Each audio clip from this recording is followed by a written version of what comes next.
அன்பு உறவுகளே, மட்டக்களப்பு வின்சென்ட் மகளிர் கல்லூரியின் வர்த்தக பிரிவு மாணவி நல்லதம்பி அனுசியா என்ற விஜி அன்றைய காலத்தில் சிங்கள அரசின் ஒட்டுக்குழுவாக இயங்கிய டெலோ அமைப்பினால் கூட்டுப்பாலியல் பின் படுகொலை செய்யப்பட்ட 33வது வருட நினைவு நாள் என்றாகும். 1990ஆம் ஆண்டு டிசம்பர் மாதம் 1ஆம் திகதி சிங்கள அரசுடன் சேர்ந்து தமிழ் மக்களுக்கு எதிராக இயங்கிய டெலோ ஒட்டுக்குழு உறுப்பினர்களான ஆரையம்பதியைச் சேர்ந்த ரோபர்ட், அதே ஊரைச் சேர்ந்த வெள்ளையன் மற்றும் அதே ஊரைச் சேர்ந்த ராம், அத்தோடு செட்டிப்பாளையத்தைச் சேர்ந்த கோவிந்தன் கருணாநிதி மற்றும் காங்கேயனோடையைச் சேர்ந்த முஸ்லீம் உறுப்பினரான அன்வர்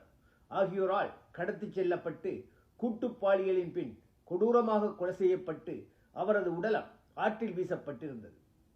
மட்டக்களப்பு வின்சென்ட் மகளிர் கல்லூரி மாணவியாக கல்லடியில் உள்ள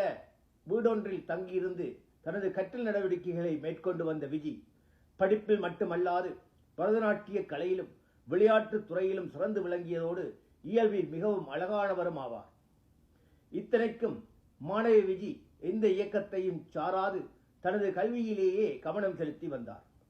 கடலிலிருந்து படித்துக் கொண்டிருக்கும் விஜி தன் விடுமுறை காலங்களின் போது தனது சொந்த ஊரான ஆரையம்பதிக்கு வந்து போவது வழக்கமானதாகும். அவரது சொந்த ஊரான ஆரையம்பதியில் தான் விஜயின் தாய் தந்தையர்களுடன் அவரது அக்கா, தங்கை மற்றும் இரு தம்பிகள் என்று அவர் சிறிய குடும்பம் வாழ்ந்து வந்தது. ஒருமுறை ஆரையம்பதிக்கு விஜி வந்தபோது துரதிருஷ்டவசமாக விஜயை கண்ணுற்ற காவாலி டெலோ கூட்டத்திற்கு விஜயின் அழகு அவரை அடைய வேண்டும் என்ற எண்ணத்தை ஏற்படுத்தி இருந்தது. இதன் காரணமாக இவரது தாய்மாவனான விடுதலை புலிகள் அமைப்பிலிருந்து 28ஆம் தேதி 6ஆம் மாதம் 1987ஆம் ஆண்டு சிங்கள இராணுவத்தால் நடைபெற்ற மூதூர் முற்றுகையில் வீரச்சாவை தழுவிக்கொண்ட கோபி என்ற நாகமணி ஆனந்தராசாவை காரணம் காட்டி இரவு நேரங்களில் விஜயின் வீட்டுக்கு சென்று டெலோ உறுப்பினர்கள் தொல்லை கொடுப்பதனால் விஜி இரவு நேரங்களில் அருகில் உள்ள தனது சிநேகிதி வீட்டில் தங்குவது வழக்கமானது. இந்த தகவலை அறிந்த மக்கள் விரோத டெலோ கூட்டத்தின் மேலே குறிப்பிட்ட உறுப்பினர்கள் அவர் தங்கியிருந்த அந்த வீட்டுக்கு சென்று விஜயை பலவந்தமாக கைது செய்து அழைத்துச் சென்று பாலியல் பலாத்காரத்தின் பின் கொடூரமாக படுகொலை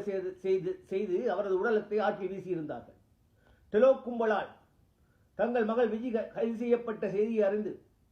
அடுத்த நாள் காலை டெலோவின் மட்டக்களப்பு பணிமனைக்கு விஜயின் குடும்பத்தினர் சென்றபோது அந்த பணிமனையில் இருந்து கொண்டு தனது கட்சியினரை வழிநடத்தி கொண்டிருந்த ஜனா என்ற கோவிந்தன் கருணாகரன்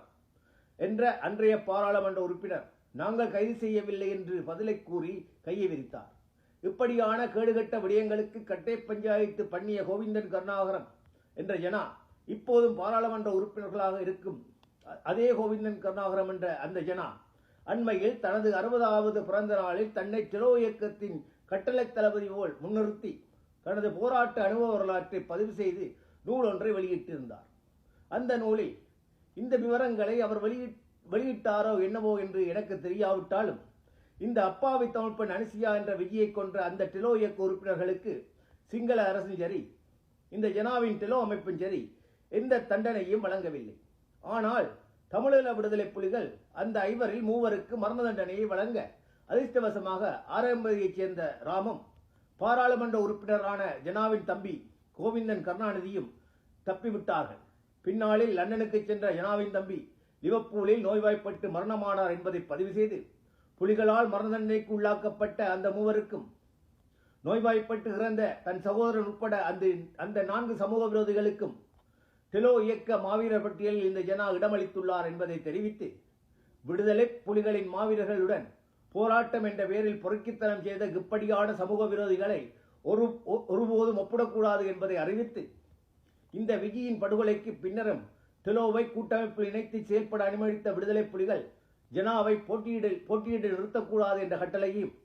ரிபாயாவின் படுகொலைக்கு பின்னரும் அந்த சம்பவத்துக்கு காரணமான துரட்டத்தையும் இபிஆர் அமைப்பில் போட்டியிட அனுமதிக்கக்கூடாது என்ற கட்டளையையும் அந்த டெலோ மற்றும் இபிஆர்